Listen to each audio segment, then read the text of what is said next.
All right, good morning again, and thank you for being so quiet. As you know, in the program it says that I teach at the university, and often, it's not that easy to get the students to, be quiet when the class is starting, but this is wonderful. So welcome and to our mini-plenary number 1, Social Enterprise and Community-Led Development. My name is Marty Dunkervoort, and I'm a lifelong social enterprise practitioner and more recently an academic. I will be chairing this morning's panel. Our session will discuss examples of community-led development or rejuvenation in both urban and rural settings. We will compare some success stories as well as some less successful ones, draw some conclusions, and make a hypothesis on success factors. We have 90 minutes together this morning, and I will ask for some prepared questions to our 5 panelists, leaving 30 minutes for them to address your questions. So if you haven't already done so, please submit your questions to the app. That's same as yesterday. It's at slido.com, and the password is hashtag or $SEWF17. We will answer as many questions as we can given the time allotment at the end of our presentations. So we have 5 panelists today. Hillman, who is right in the middle. She is the CEO and founder of Jevera from Indonesia. Matt Plahert, second from the left. He is the CEO of Australian Centre for Rural Entrepreneurship. And Ralph sitting second to my left. Ralph Ashton is co-founder and executive director of Australian Futures. So both Ralph and Matt are from Australia. And then we have Cliff Colligan, founder of Community Business Centre, and who's to my immediate left, and Brittany Tay, founder of Kids Coin. Both Brittany and obviously, there's some New Zealanders in the audience who are rare. Both Tay and Cliff are from New Zealand. And then there are brief biographies on each of our panelists in the website. If you haven't already looked at it, you can get a more complete biography on each of our panelists. Before we proceed to ask the questions, I want to thank the RADA Foundation for bringing this session to the forum, and I want to thank Asia New Zealand Foundation for bringing Heli Hillman of Jevera to Indonesia. In preparing for this session, our panelists had some very lively debates among ourselves. We were up till about 10:30, 11 last night after dinner, violently disagreeing with each other on some issues, and hopefully we'll bring some of that energy to you today. It's much more difficult, I think, doing it from the stage than doing it from in a small group around a dinner table, but we'll try. So question 1. The question is, what impact has your social enterprise had on the community? And Brittany is first. All right, thank you. Hello, everyone. Nice to be here. So I guess I'm going to start off by asking you or posing you a question. Who here has felt negative emotion around money? Just by show. Yeah. Yeah, I just said it. Money. So obviously with Kids Coin, what I'm doing is we're working in the communities to really create economic empowerment, especially or starting from a young age. I really believe that in creating a new norm around those conversations with money. I'm a Māori and Pacific Island background, so especially from a cultural lens, looking at money and what it means and how we identify it and identify with it and how that affects our choices in the future. So some of the impact that we've been having, I like to talk about our kids quite a lot. So for example, one of the little girls, she's 8 years old, she's been on the program for about a year. I take the kids in with me quite a lot to do, interviews and have experiences as much as possible that are related to Kids Coin, because at the end of the day, it's about them. And I took her in with me to meet with the old US ambassador's wife while we were doing an interview for her Wahine Toa blog. So I was like, okay, cool, we're going to have the kids, come in and have a chat with her. And this little girl turns around, she's like, oh yeah, so we're going to buy Brittany out. I was like, oh, that's news to me. I've never actually heard. I didn't realize I was bringing in my succession plan. For me, it's really the impact that we're seeing is around confidence to talk about money. So whether that's a child, discussing their plans and their education and what they're learning, or whether it's conversations in the home with parents who are seeing what their kids are going through, and then that kind of provokes them to start talking with their kids about money. Another one was also another story. We have these little boys who can be, disruptive at times, and they put together a whole plan and pitched a tuck shop to the principal. This was about 3 weeks ago. They put the business plan together, they went to the board and they told them, they had the business case and everything. And the principal kind of turned around and said to them, and she was like, well, what are you going to do with the money? And they looked at her and they were like, well, we're kids going kids, we know exactly what to do with our money, So I think for me the biggest impact that we've really been seeing is just that confidence around being able to articulate themselves well when it comes to money. From the last session. We've got to put aside, chat. So I guess on that note, I do go in and work a lot with the kids and spend a lot of time with them and get their feedback because, like I said, at the end of the day, the program's designed for them, kind of by them. And I told them that I was coming here this week, and we talked about social enterprise and started having some really cool discussions around impact and things like that. I said, I've got part of what I'm doing is I have to share the impact of what you guys are learning. So they had this amazing idea. They're like, oh, well, we can tell everyone. I was like, perfect. So I've actually brought, and I haven't seen this myself, the kids, they said to me, like, let us show what we've learned, let us put something together and communicate it from our lens, because they're quite empowered now to say these types of things. So I'm not sure who's on the queue, but... My mom's getting me KiwiSaver now! Through KidsCoin, I am learning how to save money and spend it wisely. Learning about money through KidsCoin has helped me set financial goals and work out how to achieve them. I will be really good at setting and achieving financial goals in the future. Through KidsCoin, I am learning about giving credit and charging interest. If I am getting interest, that's good. But if I am paying interest, it's not so good. Hey, what about my KiwiSaver?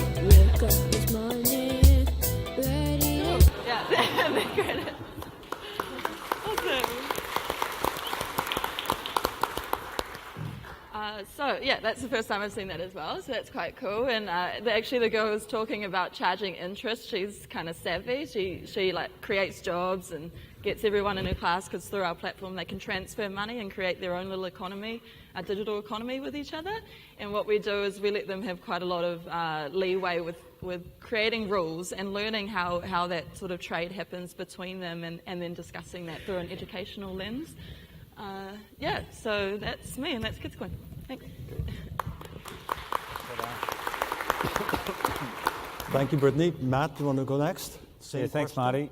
So the Australian Centre for Rural Entrepreneurship, or ACRE, it really does exist to try and build that thriving rural Australia through two things, which is igniting young people and their communities. And the way we do that is we do that through the learning vehicle that is social enterprise. So we've got a kind of a mission-driven product that we're selling into our communities.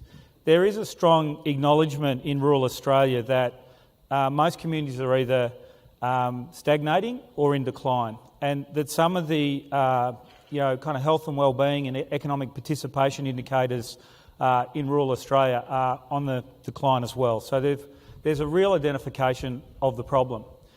However, doing something about the problem is a lot more difficult and a lot more complex for many of our communities.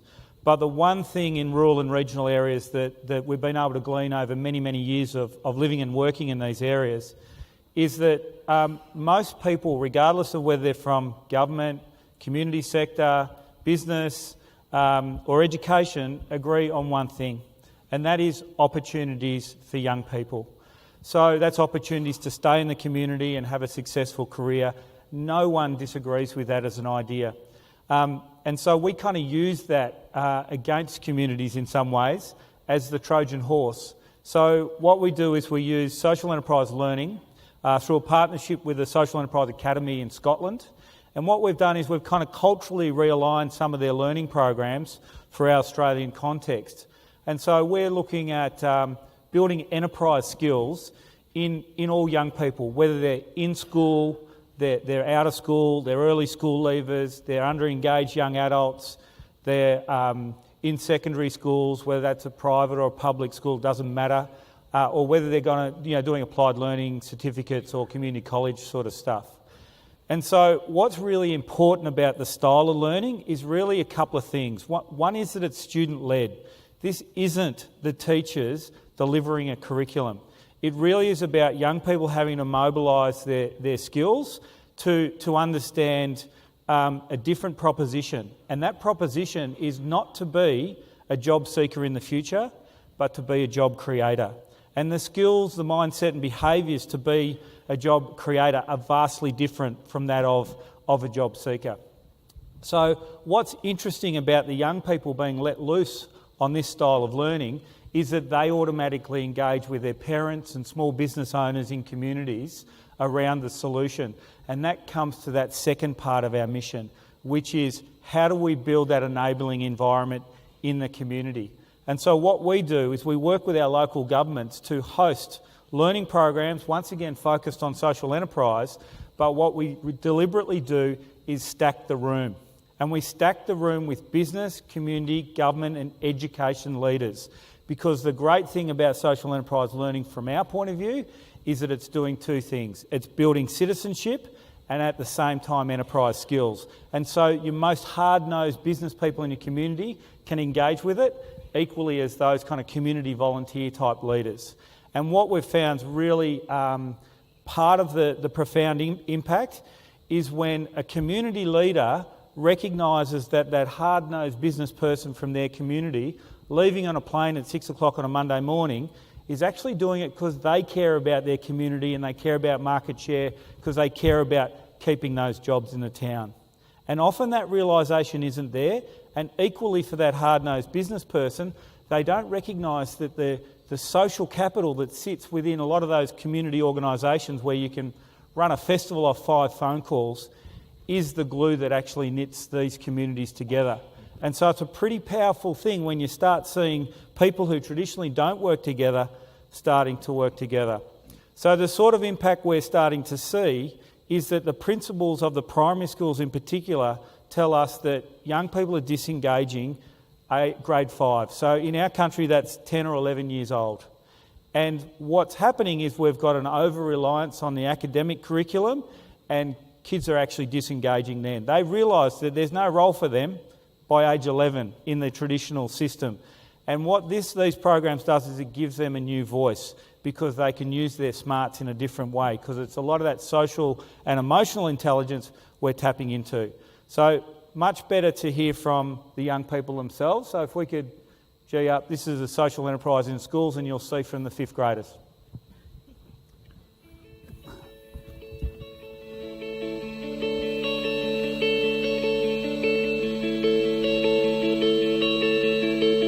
Our business is a monthly movie night and we sell fish and chips, popcorn, drinks. We decided to give the students at the Priory who come on camp a walking tour around Beechworth. Our business is called Walkie Porkies. It's where we walk the dogs. We haven't come up with a business idea yet, but we know that we have to have the product that people will buy. Our business is a car wash with a cafe and all the profit is going to freshwater in Africa. We just thought this program was a great program that would provide real life experiences that will take them into the future. They need to be able to problem solve, they need to develop leadership skills, they need to be able to communicate, they need to public speak. All these will hold them in good stead in the future for employment. The students have been really engaged in what we've been doing.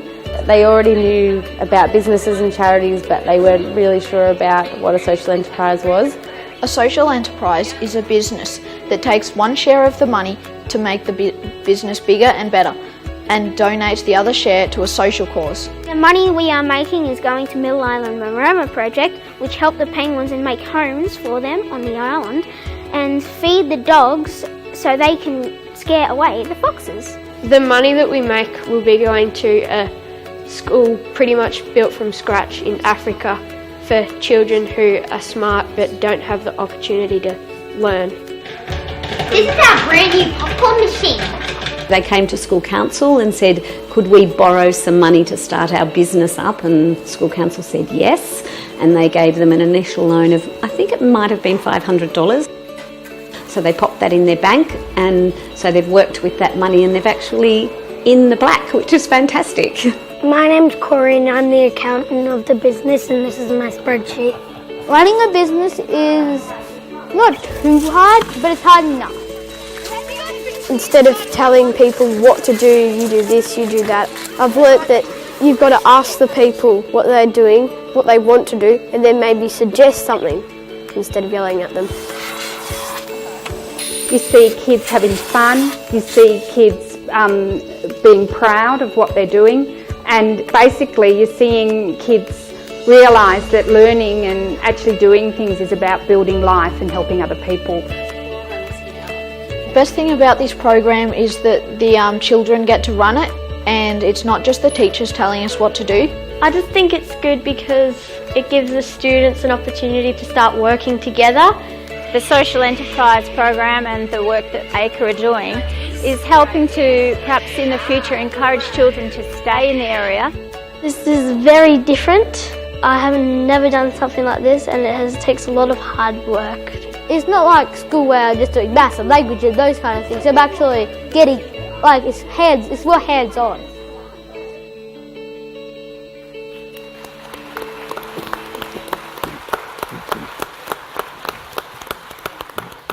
Great, thank you, Matt.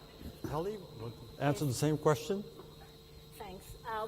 I founded Javara 2009, so it's about 8 years ago, because I was inspired by the work of the network of 1 million indigenous farmers across Indonesia, dedicating themselves to keep alive our rich heritage of the biodiversity. The company is focusing on bringing forgotten food ingredients to the global market. So the more it's near extinct, the more we are working to bring it back. We started 2009 with only about 8 farmers, 10 products. Fast forwarded, after 8 years, now we are working with 52,000 farmers, 750 products, 240 certified organic for US, Europe, and Japan. And we have distributed across 800 supermarkets in Indonesia, and we exported to 21 countries in 4 continents. So,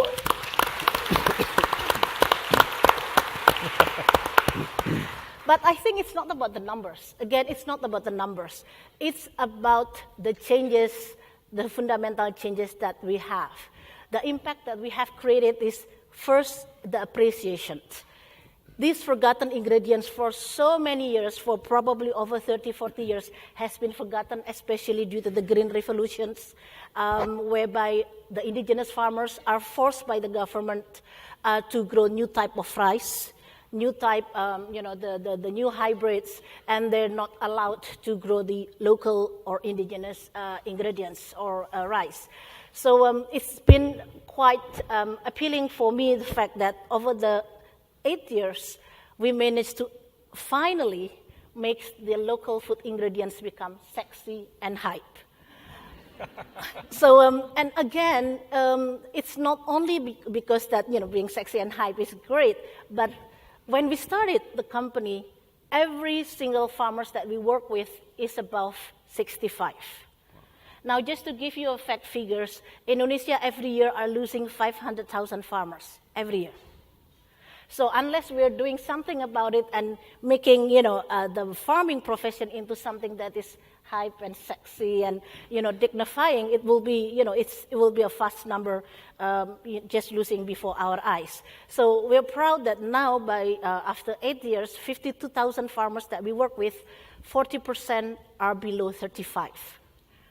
And the reason why we are able to do that is we started to bring in added value processing, so turning the farmers into farmpreneurs. So they become the entrepreneurs, and we have this so-called tagline that the farmers are the future celebrity. So we managed to bring together the farmers and the celebrity chefs, and also every year we are sending our farmers into different countries so that they also see how things can be done and how they can improve themselves. So I have a quite quick video about what we're doing, and let's roll it. Alur galing lasung laban numbuk amping bekawan-kawan.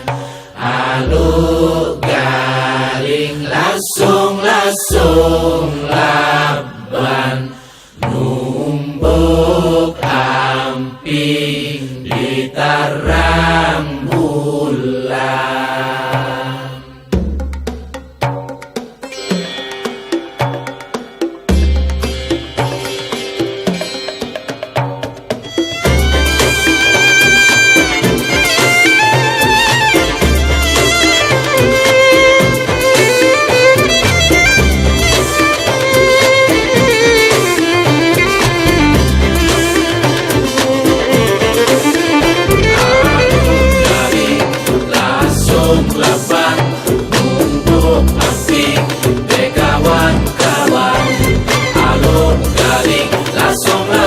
Lapan numbuk amping di tarang bulan.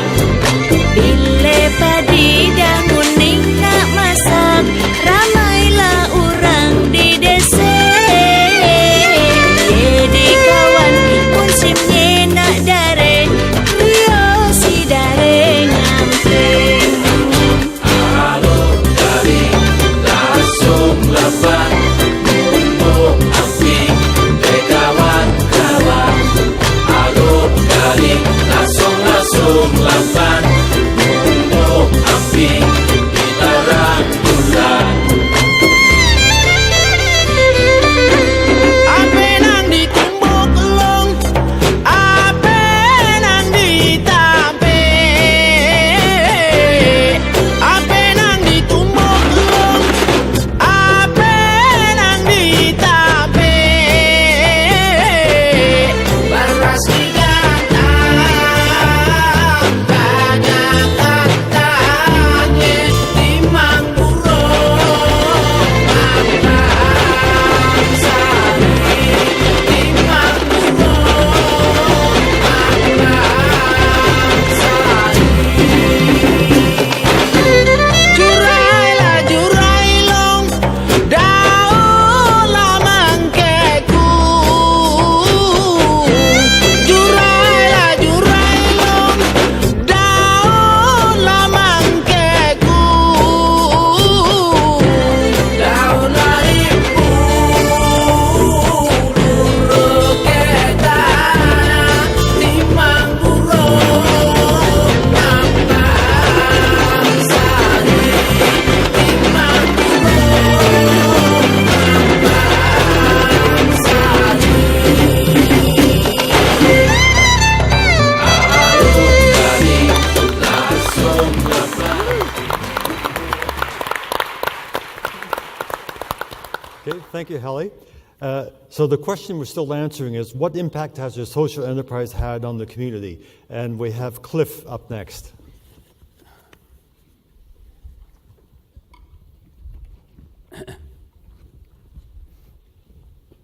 What a hard act to follow.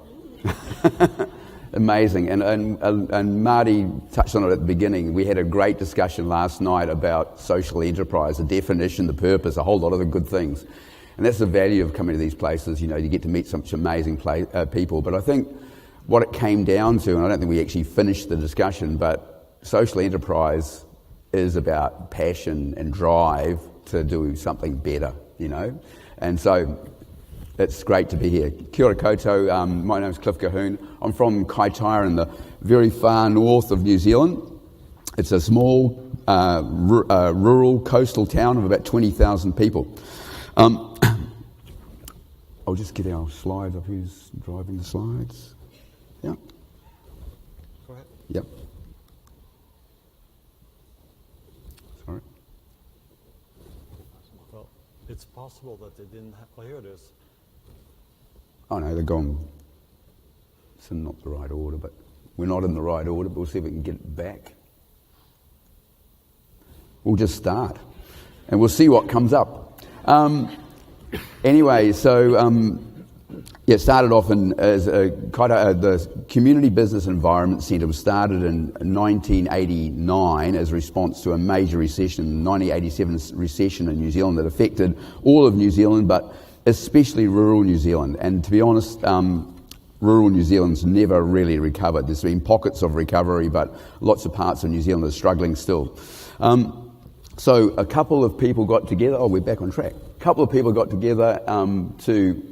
I don't know what's happening here. Don't stop. Anyway, a chance meeting. You know, a couple of people got together, real practical visionaries. We didn't want to talk about it. We wanted to do things.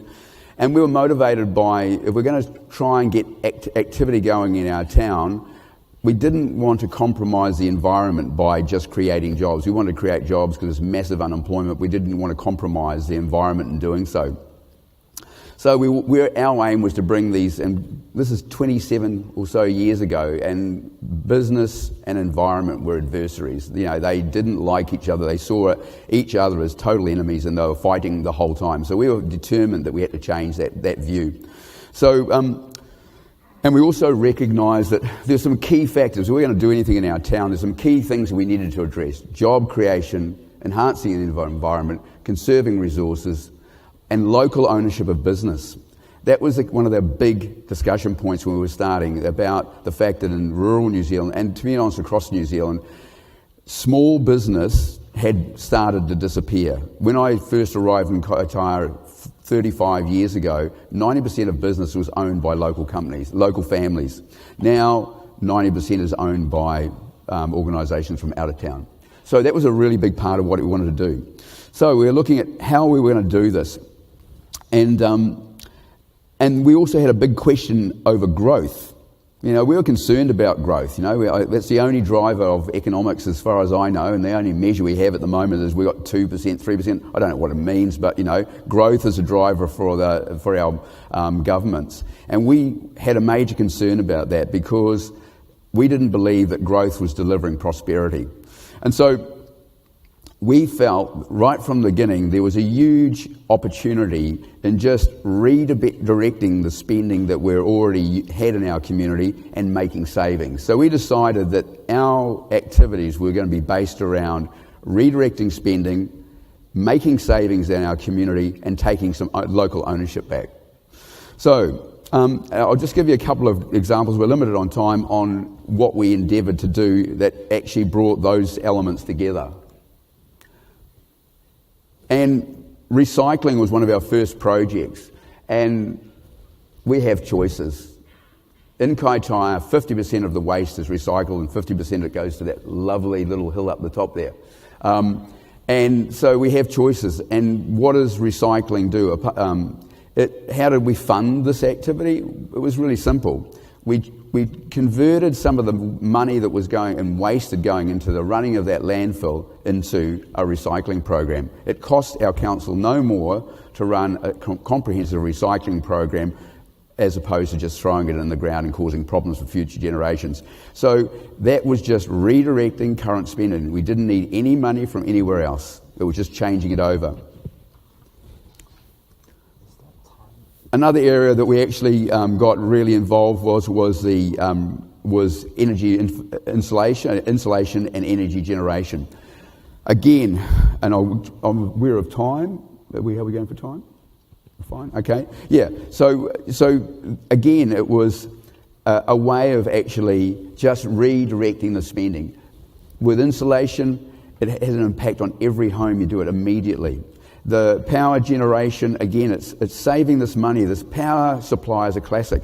It comes down a line into a home, into a business, and goes straight out through a line these days through the internet banking system. There's not an office in our town from those 6 or 7 retailers that sell power into our town. Not one office. So it just goes in and goes out. So we felt that, one, insulating homes would actually have a massive improvement on families. We've done 9,000 houses in the last 11, 12 years have been insulated, and we're only halfway there. And also generating power from the sun. We're in the best part of New Zealand for sunshine, and we have the highest power prices in New Zealand. There's got to be something you can put together in the middle there. Anyway, so those are just 2 examples of how we decided to use the money that was already existing in our town and just put it into a different use. And I suppose the added value that came from all this was that both activities are really job rich. The landfill operation transfer station generated 10 jobs when we started this. Now 35 to 40 jobs are created from just half of that waste stream. So massively high employment rich and really needed throughout New Zealand, that low entry job opportunities. I times it by New Zealand population once, and it would create 18,000 new jobs in New Zealand if we did this. And that's only half of the waste. We'd double that again if we do the whole lot. And then there's all the manufacturing that come off that as well, because we have that product in New Zealand to actually use. So massive economic opportunities, let alone the jobs, the conserving resources and energy saving that comes with it.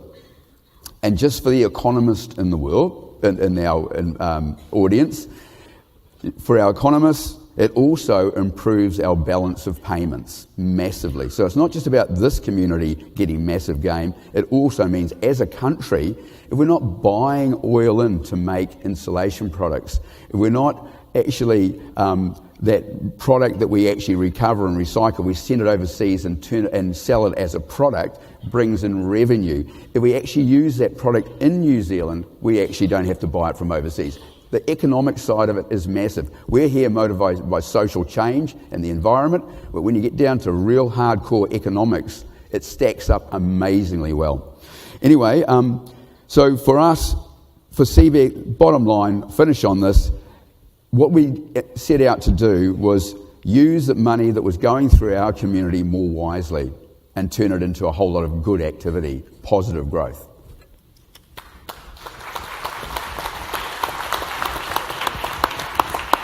All right, thank you, Cliff. And Ralph, you're up next, the last speaker on this particular question. Right. Well, I almost want to ask the question, who thinks the politicians and government are doing as well as they could be for the future of their country? But it sounds like maybe a lot of people don't. The Australian Futures Project exists to improve the way Australia creates its future. We focus on 3 things. One is improving the understanding of Australians about the opportunities and the challenges before us. The second is that we build the quality of the discussion about those issues on the hypothesis that will lead to eventually better outcomes. And we build the quality of action towards creating the future country that Australians actually want. So that was something that was pretty esoteric and very difficult to get started as either a social enterprise or a philanthropy-backed enterprise. So we effectively created our own ecosystem to be able to make that happen. So we're, in a sense, a venture capital fund and an incubator in one. And in our venture capital fund, we're a charity, but we attract money and we earn money through social enterprises we create, but we attract money and earn money. We have capability and we have people around us who we bring in who have great capability, and we have networks. So in that sort of charitable venture capital fund, we have those things, and we attract into that initiatives, programs that can solve for our big mission. And some of those are social enterprises. Not all of them are, because some things just need philanthropy, or some things will never be able to make money. So in terms of impact, I wanted to give 3 examples. The first is that we created, because politicians asked for it, Australia's only leadership program for parliamentarians. So we've trained or had through our program 5% of all federal, Victorian and South Australian parliamentarians through a personal development leadership program based on values and impact. In terms of impact, half of the people who've been through it have called it life-changing. Now that's sort of a quasi-social enterprise, because we charge a little bit of money and we subsidise the rest because we think that's going to have such a big impact towards our mission. Second thing I wanted to talk about is something we called 21st century service. So this was a recognition by public servants and politicians that they're not very good at solving complex problems. They're not good at taking risks. They're not good at engaging the end user in developing the solutions, unlike our friends at the primary schools in Victoria who said that that's what they've learnt to do and come up with suggestions rather than solutions. So we created a program called 21st Century Service, which changes culture and capability for government officials to use design thinking and different approaches to complexity and community engagement, so that the community and the public servants can become social entrepreneurs, basically, and co-create the solutions to the big curly problems. So we've trained 1,000 federal public servants from pretty much every single department in Australia in those techniques, and they develop solutions to real problems as they're learning. And the impact of that has been that something like 90% of participants have used a new skill, behaviour or mindset in their work within a month.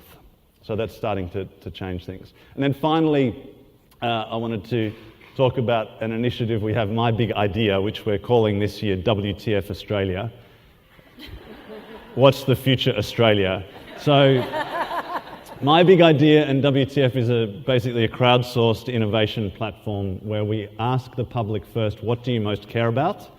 And then we ask the public to come up with solutions for those things that they care most about. And then we stimulate and support and encourage them with pro bono support and grants to actually build the enterprise or the solution themselves, so that they start to feel agency in creating the future they want, rather than waiting for big business or community organisation or government to solve things.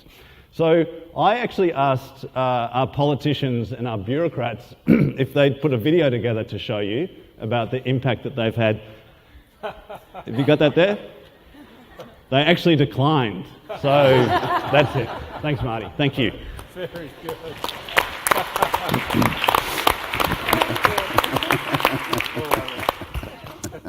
All right, we're ready to move on to question 2, and it's basically a brief description of the success factors related to starting up your social enterprise. And I emphasize it needs to be brief because we're running a little bit later than we anticipated. So we're going to start with Helly. That would be an interesting part because I believe that the success factor for starting a social enterprise that deals with the community-led development, there are 2 things. First is we need to build the trust. No trust, there is no development. And there are ways where trust can be built, but we have to start with ourselves. We have to start by maintaining our own integrity, because in the place where I work, we work with indigenous community. They don't work with logics. They work with their feelings and intuitions, and they can read you. They can read you. So if you come up there thinking that you're the smartest, you come up with something bad intention, they will simply read you. So I think the biggest homework for us is to maintain our own integrity. And then second is that it's very important to do an inclusive planning and execution.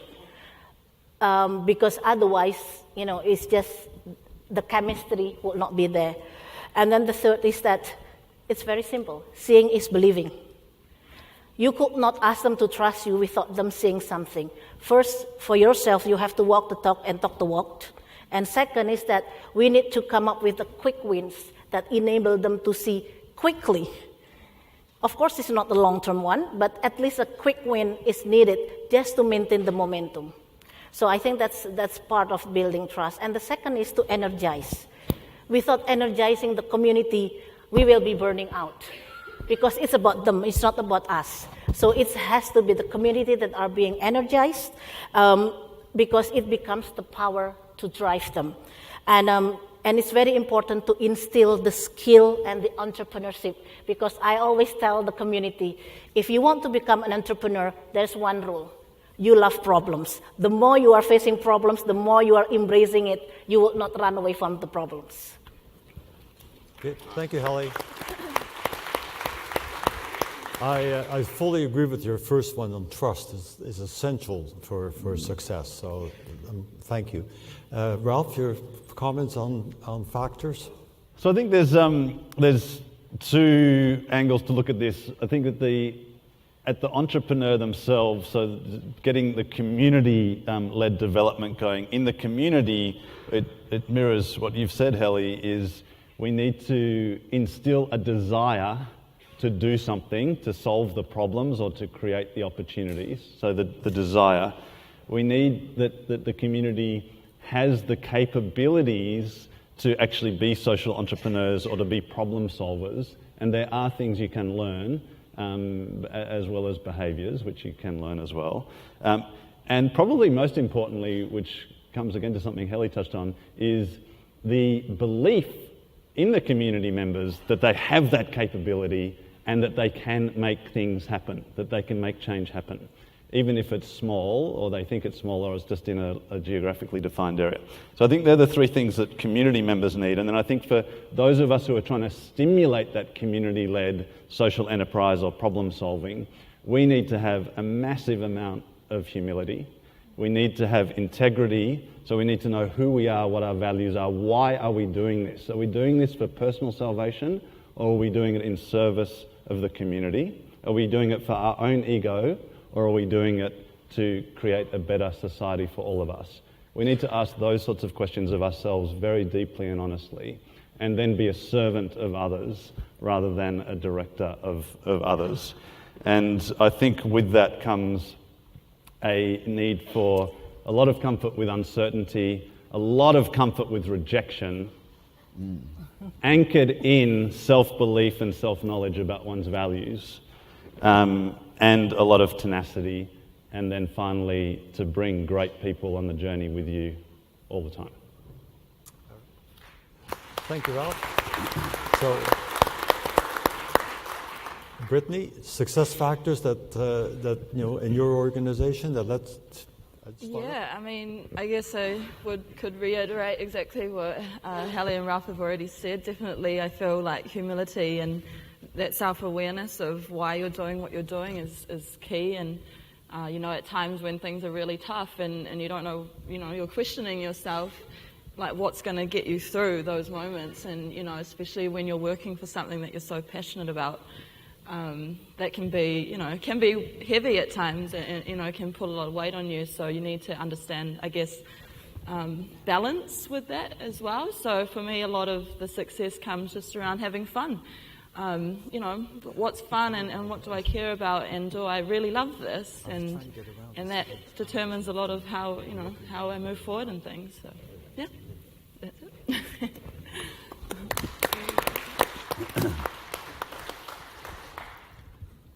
Go ahead. Yeah, okay. I'll be brief too, and a lot's been covered. I suppose, in no disrespect to accountants and government people that are here, but when we started, anything that's new and innovative, the last thing you want to do is bring an accountant in because it won't go anywhere. So it's all about taking risk. And I think the key thing is the stuff we do is risky. There's often not an actual end game. You can actually say exactly what's going to happen, and that's the whole point. Because if we knew that, we most probably would have done it. So taking the risk is being prepared to take the risk and having people around you that support that concept. Yeah, you've got to balance that absolutely with some good planning, but don't let that take over the process. Trust was raised, we can't do it without involving our communities. It's got to be something that they own all the way through. And you've got to go out there and make sure you engage them all the time and remind yourself to do that. The other thing is, I suppose, and it's been touched on too, solution-based. We didn't actually, I don't think we wrote ever, CBEC's never written a submission against anything in its life. It only writes submissions about what's possible. So solution-based as an organisation, attracting people who are practical, able and driven. You've got to have those people who are going to get up there and make it work every day. Not be scared to get into joint ventures. For CBEC, we've entered into many, many joint ventures over many, many years now, and always with an attitude that the partner we were going in with, we cared more about their outcome than ourselves. And that's that trust and care. And I think that's really strong within our sector, trust and care. And we've done that with our joint ventures, and we've grown every time we've gone into a joint venture. So yeah, that's the main things. And I suppose the other thing is, success that is created for success is we're driven and we don't sleep, basically. Thank you, Cliff. And Matt, you're the last speaker on this particular one, isn't it? Yeah, really hard. The key ones are about the quality of relationships that relate to that kind of trust and integrity. Without that, you don't have the foundation to build on. And from an actual social entrepreneur's point of view, I think people in rural Australia, at least in my experience, are quite misguided in the sense that they don't realise that a lot of people in the community don't want the change that you seek to make. So are you a startup or viewed as an upstart? Like, who are you to think that you can do something that hasn't been done before? And so people are kind of looking for you to fail. And there's this kind of glee if you stumble. And I think that's the reality of a lot of the communities we live in, that people are there for a reason, and their reason's their reason. And you're trying to change that reason. And if it doesn't meet with what they're trying to do, then you've got a big job on your hands. One of the things I love about Australians in rural communities is they've got a really, really well-honed, what we call a bullshitometer. So if you're not the real deal, you're not going to get anywhere anyway. I love that. It's a really quick feedback loop, and you go, gee, that was a disaster. We're not going to that community. But I think from a personal point of view, there are a few things. You've got to have a thick skin. You've got to be resolute. That is that dogged determination. You've got to have really good people around you, because all social entrepreneurs don't have all the skills they need. You've got to have those great people around you. And most importantly, for rural communities to engage with you, they need to know, because of the short-termism of all of the money in our society, they need to know that you're in for the long haul. And that's when you get traction.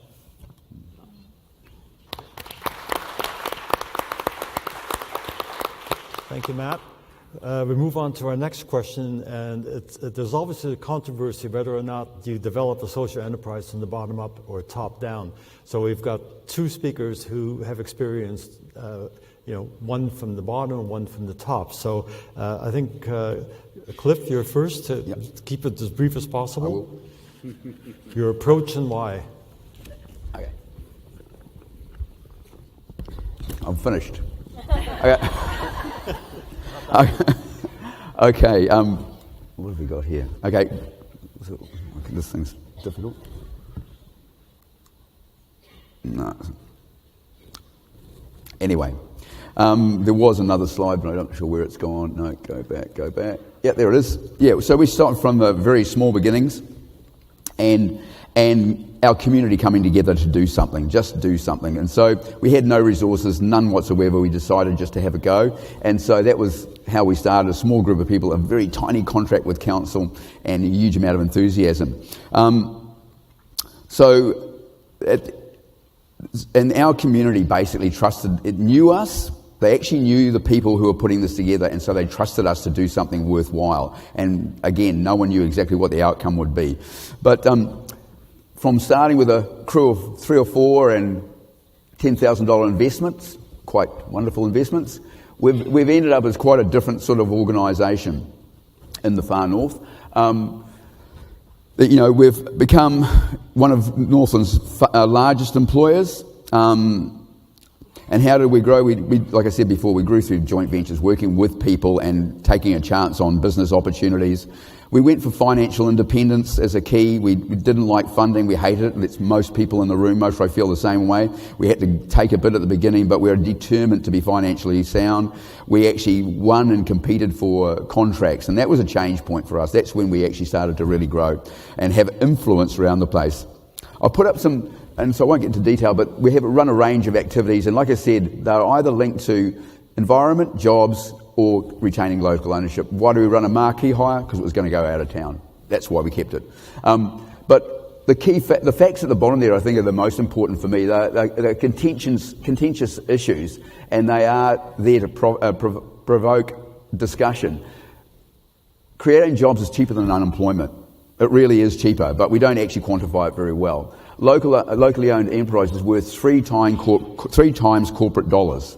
Again, that hasn't been quantified, but it's true. And we work in areas where the public sector and the private sector are really struggling to have any impact. So we've got a place, there's no doubt about it. We can define what we do and where we fit. And we, like I say, we generate, our money goes around our towns a lot more, and so it generates a lot bigger economic activity. And I'll just put this last one up, and I suppose it's about where it's all going, and I'm just throwing this up here because the future for social enterprise, I think, is collective action and getting together. And I'll just put that up as an example. In New Zealand, there's been the first time for a lot, as far as I know, I've been doing this for 27 years, where 3 networks have come together and said, we're quite different, but how can we work together to grow the whole sector? So I think that's another discussion, but I'm just saying it's a really important thing to consider. And I suppose that's the question to ask the audience, how important is it to develop this big, robust sector that represents not individual streams of activity, but social enterprise?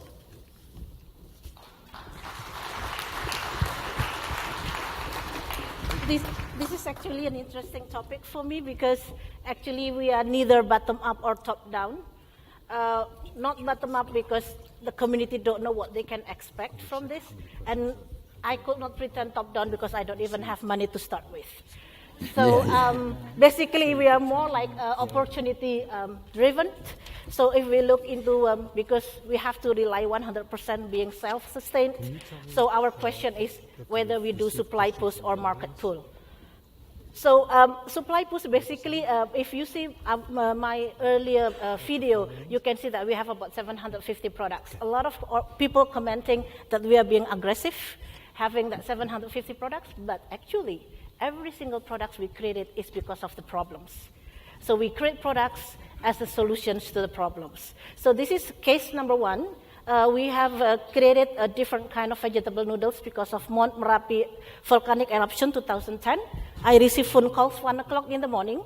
The group of the farmers saying like, "Boo, if I don't harvest the vegetables right now all together, it will be burned by the ashes of the volcano. So can you help us to sell?" I never sell any fresh produce, so I said like, oh, probably it's only 100 kilo, 200, I will be able to manage. So I said like, how many? And then said like, okay, we have 3 tons of carrots, 2 tons of broccoli, 5 tons of tomato. And I was like, how am I going to do, with all of that, because it's perishable. So I called my friend who has a noodle factory, and I asked him whether he can integrate the vegetables to the noodle production, and he said like, yes. So we come up with 14 different types of vegetables. And this is, we export this to Italy and Japan.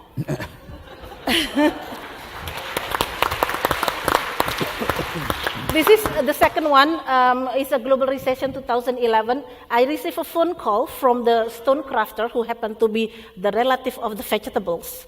And then they say like, oh, there is a global recession and the order for export slowing down. We don't have any orders. Can you give us orders? I'm not selling crafts. So it was like out of question for me. But at that time, there is a chef, a French chef, who was saying like, Helly, you can use that as a container for your salt.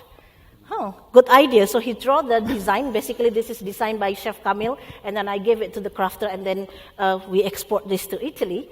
And 2014, we won award for the best packaging materials being sustainable and traditional. So that's why, we love problems, right? So basically, we have problems because in Indonesia, this is a salt farmer. His name is Pak Kaping.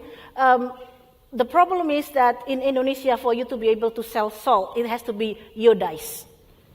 But his salt is extremely premium, 100%, and if it's being iodized, then it's losing its value. So we decided to export them. So these are the different cases how basically we love the problems as part of how we, provide solutions. So basically we combine between this, problem-driven and the market pull. On the market pull side, it's interesting because basically we have more and more customers requiring gluten-free diets. And we have so many different type of sources of flour that can address that. And then of course the diabetics, which requires the low glycemic diets. And then of course, the rise of the foodies, which they want to explore different kind of ingredients. So basically, we love to combine both. Thank you.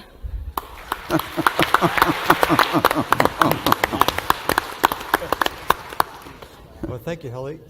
I've asked the organizers to put up your questions, the ones you've submitted for our panel to answer, and they'll be up on the screen shortly. So I'm going to, because of time, I'm going to skip our next question for the moment and move right to the question about financial management.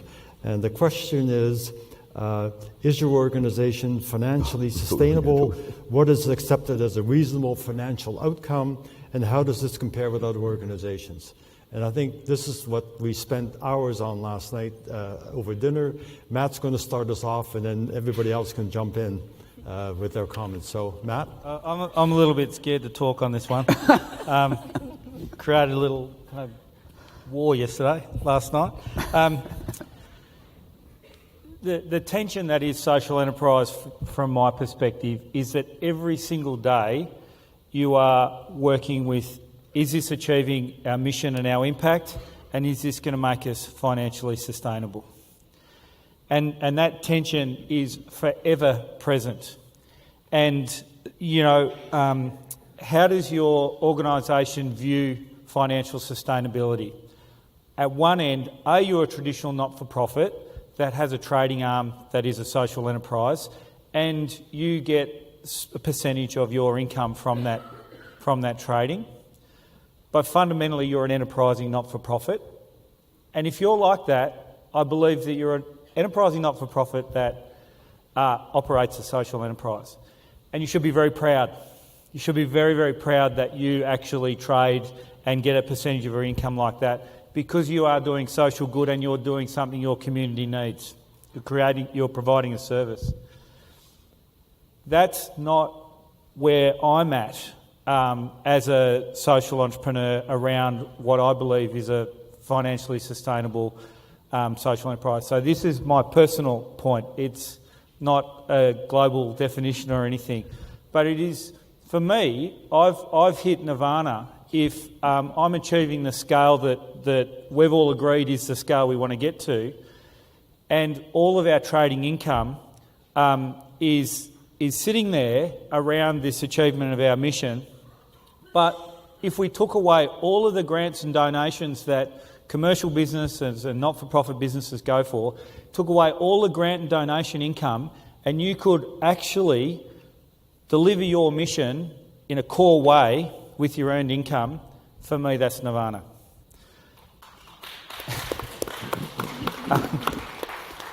Are we there? No. It's big and it's hairy for us in terms of our ambition, and but where we've agreed in the kind of short to medium term around our scale, it's 5 years away. We're a high volume, low margin business, and we're 5 years away. So that's the answer to that one. How do we compare to other organisations? Well, in Victoria, in Australia, I can mention a couple that are my kind of global rock stars of social enterprise. So one of them's nearly been going for 50 years, and it's a living museum focused on the gold rush history of one of our regional towns. Now, that doesn't sound like a very motivating, highly profitable business, But incrementally, over 50 years, this not-for-profit that no one knows is a not-for-profit has actually built a seriously big business that employs over 700 people, and every 4 years in Victoria, to the visitor economy, produces $1 billion worth of impact and economic value. So that stuff is really possible. Do they go for grants? Bloody oath they do, because they're always building their product. If you took their grants away, would they exist in delivering that core impact around that regional employment piece? Absolutely they would.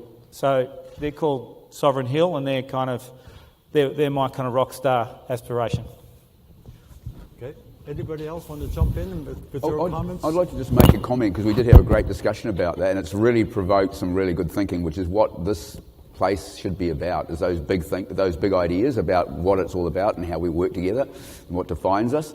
And I think one of the things I will add to that is that we've been doing this for about 28 years, and I've watched the change, especially within the recycling industry, which had a really big presence in, is when community groups were getting funding to do projects, whether it was funding from local authorities or funding from philanthropy organisations, to when they started getting contracts to provide a service.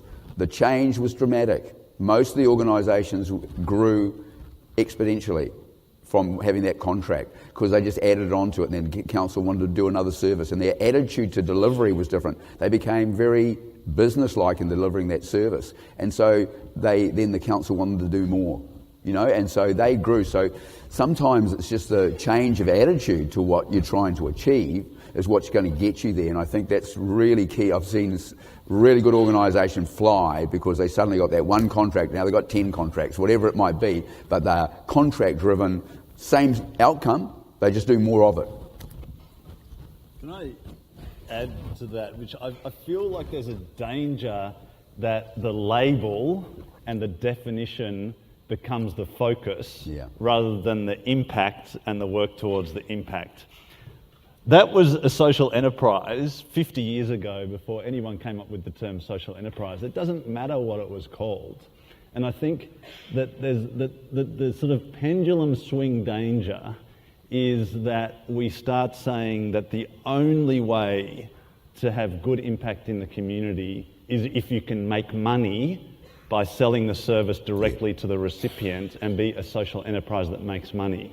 And we devalue, actually, the really important role of philanthropy and of government and community organisations in the fabric of society. And we make it all about making money by doing good.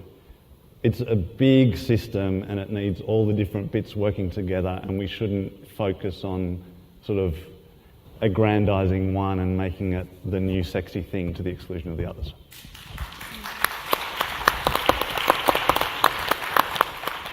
Either Brittany or Heldy, any comment on this financial issue, profitability?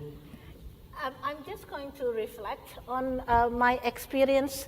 I never called myself a social entrepreneur. It was someone else who's always labeling us, giving us the award, being a social entrepreneur of the year, and then being exposed by the media, being a social entrepreneur.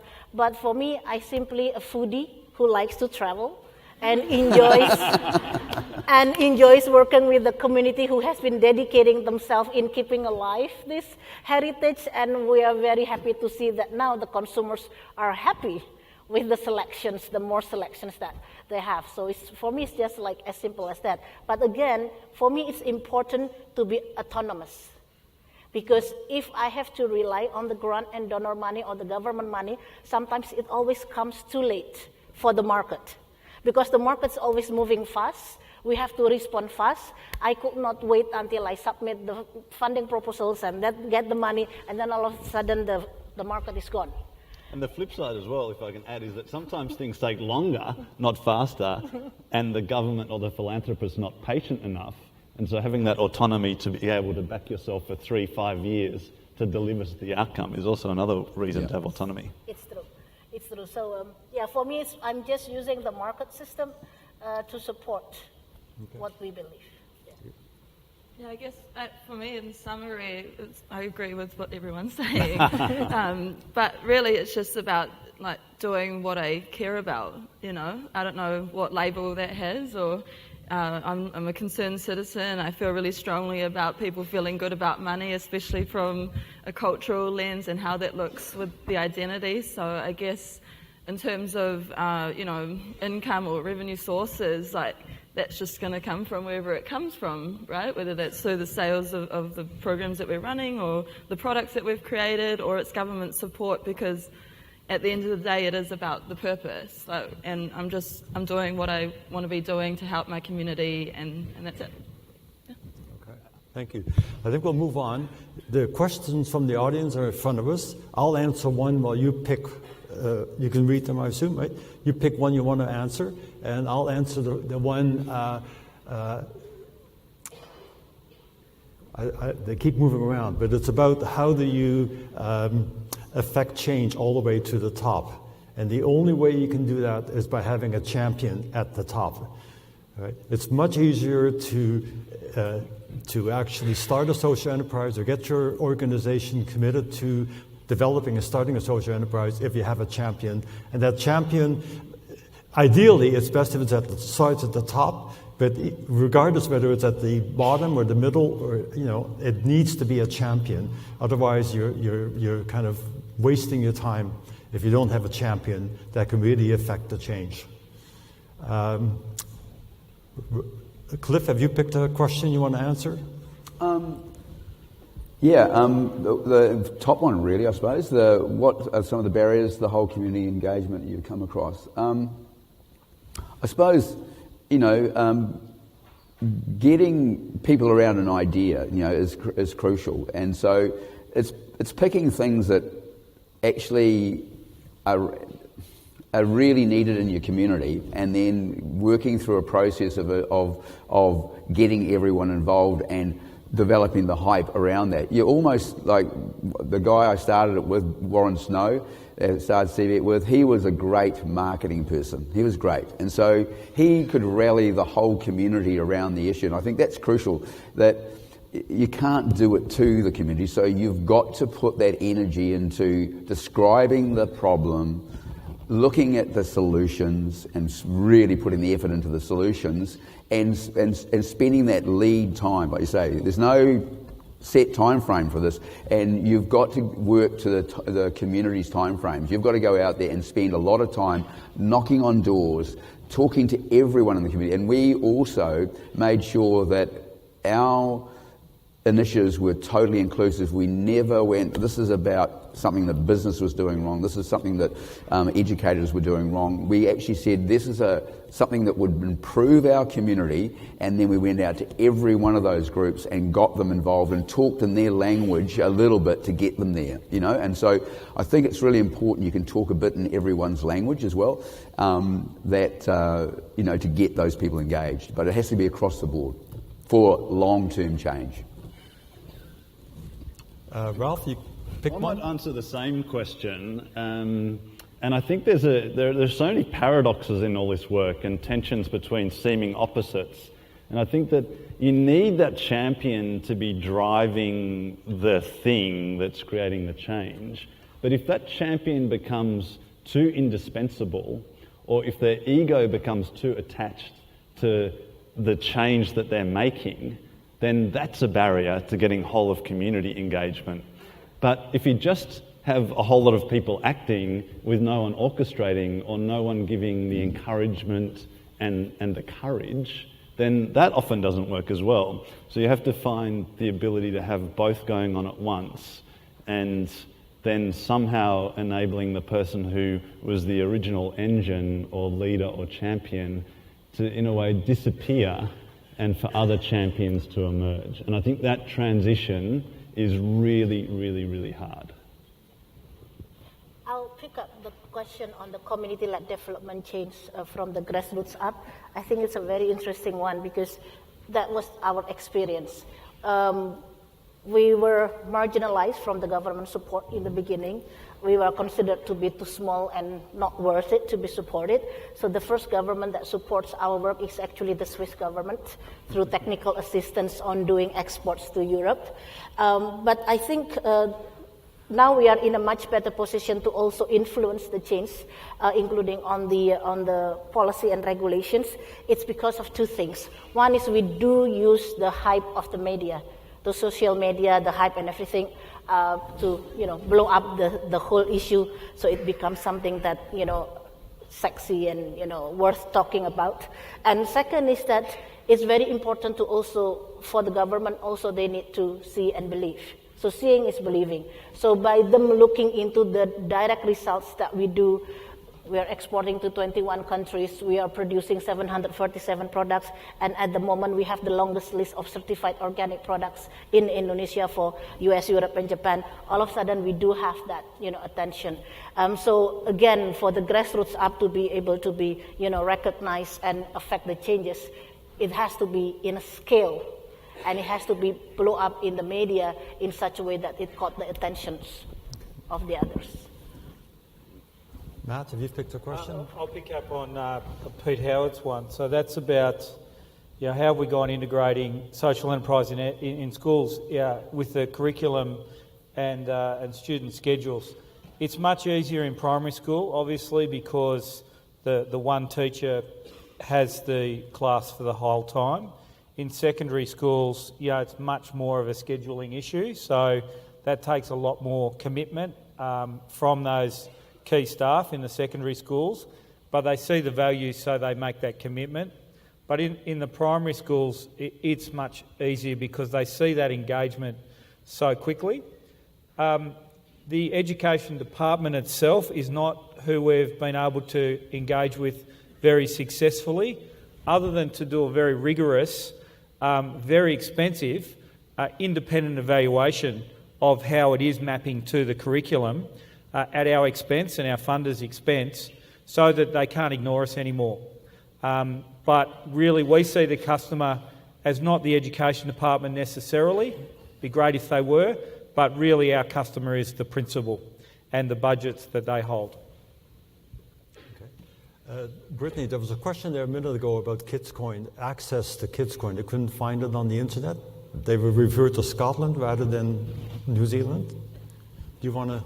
Yeah, so kidscoin.co.nz, you can sign up on the website, and that's it. I guess the question that I was going to pick has gone off, and it was someone talking about doing social enterprise in schools in New Zealand and asking if anyone's keen. I'm keen. So, I don't know, I definitely feel, especially learning more about your journey and what you're doing in Australia, that there's an opportunity there for schools in New Zealand to get into that space. So, I think that's the whole point. Well, for me anyway, these kinds of events is to kind of to share and leverage off what everyone else is doing and what's successful, and implement it in a way that's relevant to our communities and what we need. So, whoever that was, I'm sorry, I don't know where you've gone, but definitely keen in that space to have chats. There's another thing in Australia, and it's not as big as ACRE, but with our My Big Idea initiative, where we were trying to stimulate Australians to become, in a sense, social entrepreneurs themselves, even in a small way, we partnered with an organisation called Cool Australia, who create curriculum-ready content, and they have tens of thousands of teachers around the country who go and download interesting components that they can teach to their primary or high school students, and teach it in a way that fits all the curriculum and ticks all the boxes. So they're meeting their obligation, but they're doing something current and new. And so Cool Australia is another organisation for those of you in Australia, and there might be one here that does the same. I think that so some of our states are starting to bring in some of the enterprise skills as a curriculum capability that is going to be actually assessed by all teachers. So in the example of Victoria, they're bringing in a critical and creative thinking assessment task that is a compulsory assessment task. So we've spent a lot of time mapping and providing the teacher resources to that specific assessment task. And I think as some of these assessments come into the curriculum and become compulsory, that's when there's a driver for change as well. So that's something that people could be starting to advocate for. Can I link that to something that was done really well in New Zealand in government, which kind of gets to the question of how do you go from the bottom to the top as well? And it starts to be about incentive systems. So the incentive there is in the schools having an assessment based on these capabilities. And in New Zealand, you had your public sector reform some years ago where you started to incentivise senior public servants and politicians to work together to solve problems that cross multiple areas of government and to incentivise collaboration. So I think that there's a role to start putting in not just the capability building sort of components, but also these incentive structures, and not just for students, but for government and even for business and other sectors and the community sector to work together to solve problems rather than work by themselves. Can I comment on that? From being in New Zealand and watching that process over the last 20 odd years, the collaboration between government departments, still waiting. But anyway, but can I change it to something else? One of the things that came up was procurement. It came up as a question, and it's one dear to my heart because a lot of social enterprises are looking to get contracts from local authorities and government. You know, we can provide services and we want access. And that has been pretty locked up with the private sector in New Zealand for many, many years now. And unfortunately, contracts got bigger rather than smaller, and that means that bigger companies are the only ones that are going to get those contracts, and it's over longer periods, so it makes it even more difficult because you've got to capitalise for a longer period and all these things. Now, there has been some changes, and when those around procurement, Auckland City, capitalist centre of New Zealand, has actually introduced a really good new procurement policy, which is amazing. And it really does open the door to social enterprises and community enterprises to get in there and look at some of those contracts. It's in practice, it's actually happening. In Auckland at the moment, some really good initiatives around community recycling, where the local government has realised that it's just not working. They're not achieving their targets. It's just not happening. They've let big waste companies tie up the waste stream and the recycling stream, and suddenly everything's stopped. In fact, the opposite is happening. Waste is growing in Auckland rather than decreasing. And so they've introduced community-based recycling centres into the Greater Auckland Council, throughout the council. Got an aim of something like 40 or 50 over the next 20 years. They're little pockets of activity within the communities. 5 are operating, and they are the most successful contracts that Auckland City actually operate compared to the private sector operators and the community ones. So these 5 initiatives are performing incredibly well against KPIs that the private sector have to manage, and it really is a great catalyst for change.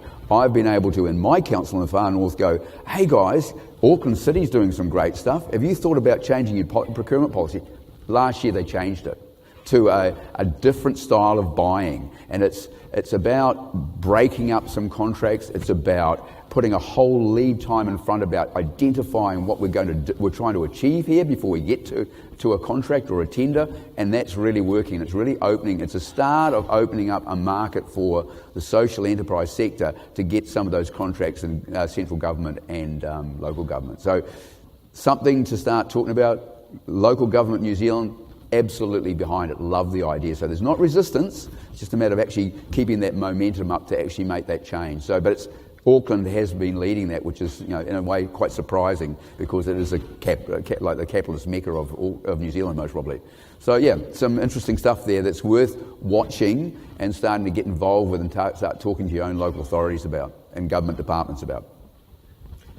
Helly, there was a question earlier about trust and how culture affects trust and success factors. It's gone now. It was up a minute ago. If I may, actually, I'm interested to answer the issue of the ownership of the development.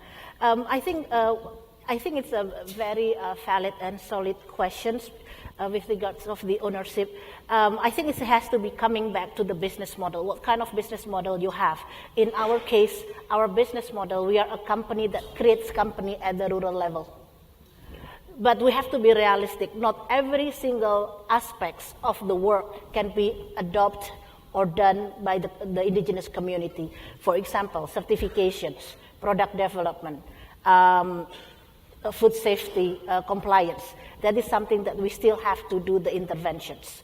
So basically what we do is we focus our work on the product development, certification, assured compliance on the food safety, branding, marketing, and access to finance. But the production entrepreneurs are the community. So they own the production, they manage the productions, and they don't have to be 100% selling it to us. We just agree that out of the total capacity that they have, how many percent that will go for us to be able to recoup our investment. So I think it's coming back to the business model, but I believe that ownership also has to be with the community, because otherwise then we will just be another, being good guy going there and, do something good. Yes, creating impact, but probably, the ownership is not really there. Does anyone want to tackle that last question, or you want to tackle that last question? Yeah. I think absolutely to Michael McGann. I think that is the thing. So what will it take? I mean, who's a philanthropist here or works with a philanthropic organisation? So who grants money? Put your hands up. Oh, there's a few. So maybe 5% of you. And who gets money from philanthropists? So probably about 25%. So I think there's at least in Australia, there's a real culture shift that's needed in that relationship, where philanthropists have a massive opportunity to back the risky things, the big bets. And they don't have to be big in terms of scale, but the risky things that could actually shift the whole system, and be patient with those bets. Because if that philanthropic money can be used for that sort of risky good, the change that can happen could be incredible. Instead of just going for all the safe things that have 1,000 tick boxes of, did we have all the right governance? Did we have all the right measurement? Did we achieve everything on time? That if charities can be making money from social enterprise, doing that stuff, and then philanthropic and supporting the bigger, riskier stuff, that would be awesome. Here.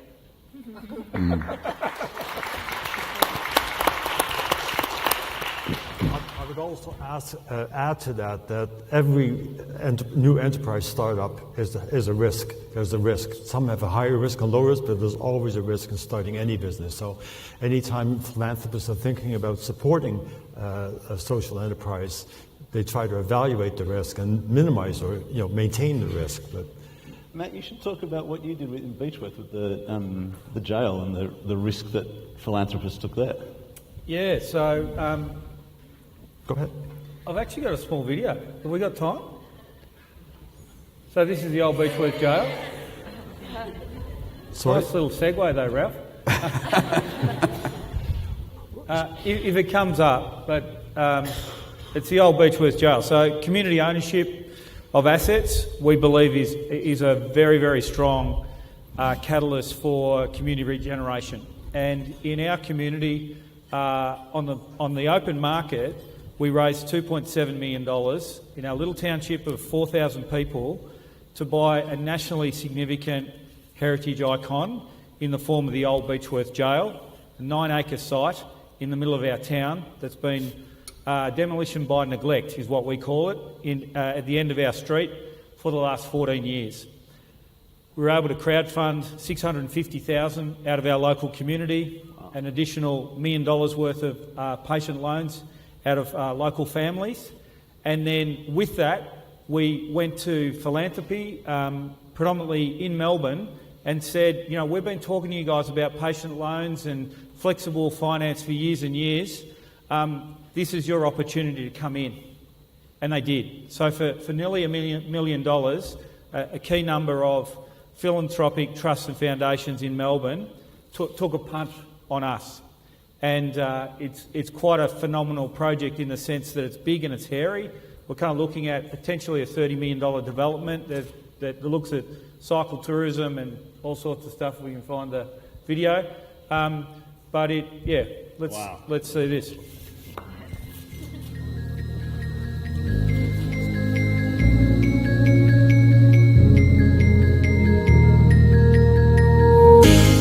$49 investors have pulled their resources to stage a community buyback of the old Beechworth Jail.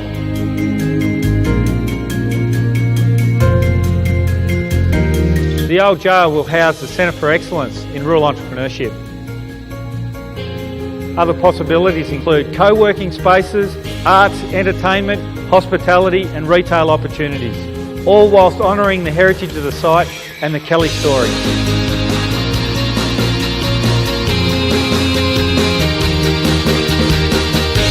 We're also planning a world-class cycling centre, including skills development, cycle accommodation and tours, and possibly residential development.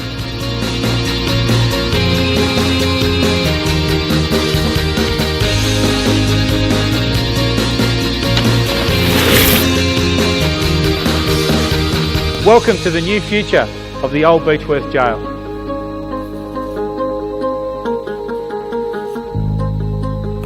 Very good.